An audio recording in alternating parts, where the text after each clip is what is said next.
Hello बच्चों, स्वागत है आपका अपना चैनल साइंस टू क्लासेस में।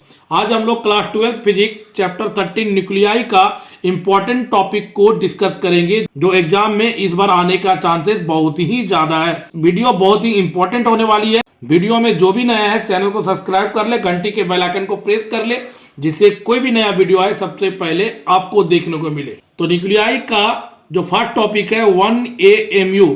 AMU मतलब atomic mass unit. 1 atomic mass unit में कितना केजी होता है? तो 1 एटॉमिक मास में 1.66 into 10 to the power -27 kg होता है। ये वेरी वेरी इंपॉर्टेंट है। दूसरा क्वेश्चन पूछा जाता है कि न्यूक्लियस में कौन कौन सा एलिमेंट्री पार्टिकल पाया जाता है?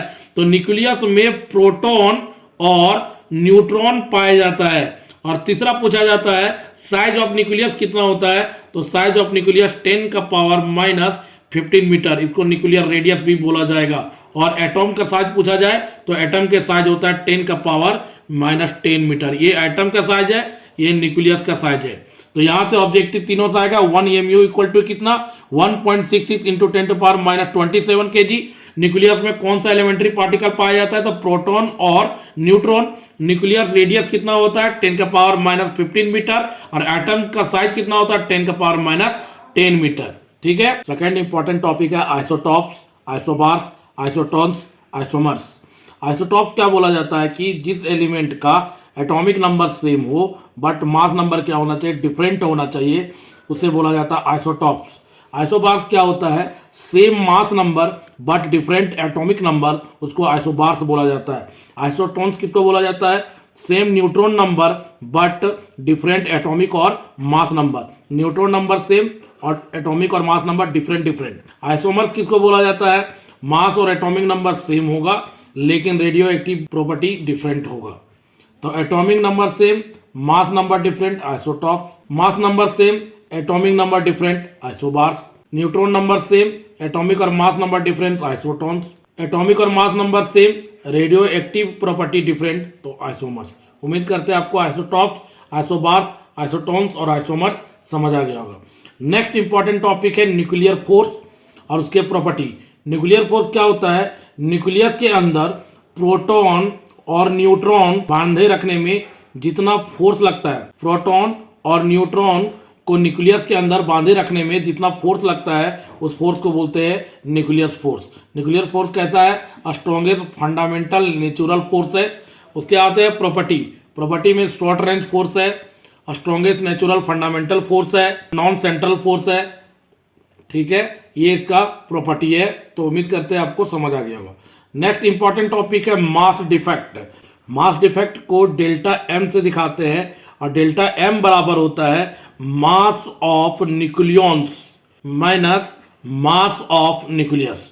तो ये देखिए इधर ध्यान से, इसको डिफरेंस बोलते हैं। The difference between mass of nucleon and mass of nucleus is called mass defect. Nucleons किसको बोला जाता है? प्रोटॉन और न्यूट्रॉन का कंबाइंड नेम को न्यूक्लियॉन्स बोला जाता है। तो delta M equal to mass of nucleons minus mass of nucleus. Next important topic है बाइंडिंग एनर्जी पर न्यूक्लियॉन। तो इससे न्यूमेरिकल आता है और इस बार मॉडल सेट में क्वेश्चन इससे पूछा गया है। नेक्स्ट इंपॉर्टेंट टॉपिक है रेडियो एक्टिविटी। रेडियो एक्टिविटी क्या होता है? एक प्रकार का फेनोमिनन होता है जिसमें स्पॉन्टेनियस इमिशन होता है रेडिएशन बाय सर्टेन न्यूक्लियाई के द्वारा। उस फेनोमिनन को बोला जाता है रेडियो एक्टिविटी। एक प्रकार का फेनोमिनन है जिसमें स्पॉन्टेनियस इमिशन होता है, रेडिएशन होता है। रेडिएशन किसका होता है? अल्फा पार्टिकल, बीटा पार्टिकल और गामा पार्टिकल। ठीक है, तो हमेशा याद रखिए अल्फा, बीटा, गामा पार्टिकल जिस सर्टेन न्यूक्लियाई एलिमेंट से बाहर निकलेगा उस फेनोमिनन को रेडियो एक्टिविटी बोलते हैं। और इस फेनोमिनन को जो भी सब्सटेंस फॉलो करेगा उसको बोलते हैं radio active substance. Radio active substance से 3 पार्टिकल बाहर निकलता है, अल्फा, बीटा, गामा। तो इसका प्रॉपर्टी बहुत ही इंपॉर्टेंट है। ये पॉजिटिवली चार्ज पार्टिकल है, ये नेगेटिवली चार्ज पार्टिकल है, ये न्यूट्रल है। जब अल्फा कोई रेडियो एक्टिव सब्सटेंस से बाहर जाता है, एटॉमिक नंबर 2 घट जाएगा और मास नंबर 4 घट जाएगा।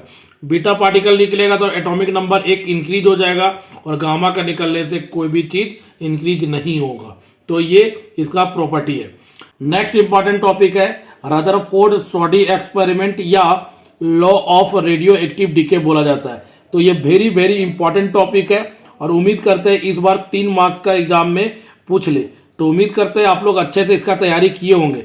रदरफोर्ड स्टडी एक्सपेरिमेंट या इसको बोला जाता है law of radioactive decay, इसको डिराइव करके जो फाइनल एक्सप्रेशन आएगा n equal to N not e minus lambda t. ठीक है, अब आते हैं next important topic half life period. Half life period क्या होता है? कोई सब्सटेंस को इनिशियल अमाउंट से आधा करने के लिए जितना टाइम लगता है उसको बोला जाता है हाफ लाइफ पीरियड। और इसका जो एक्सप्रेशन आता है T half equal to 0.693 by lambda. तो उम्मीद करते हैं आपको हाफ लाइफ पीरियड समझ आ गया होगा। नेक्स्ट इंपॉर्टेंट टॉपिक और इस चैप्टर का सबसे most important topic nuclear reaction. Nuclear reaction दो टाइप का पाया जाता है, न्यूक्लियर फिजन और फ्यूजन।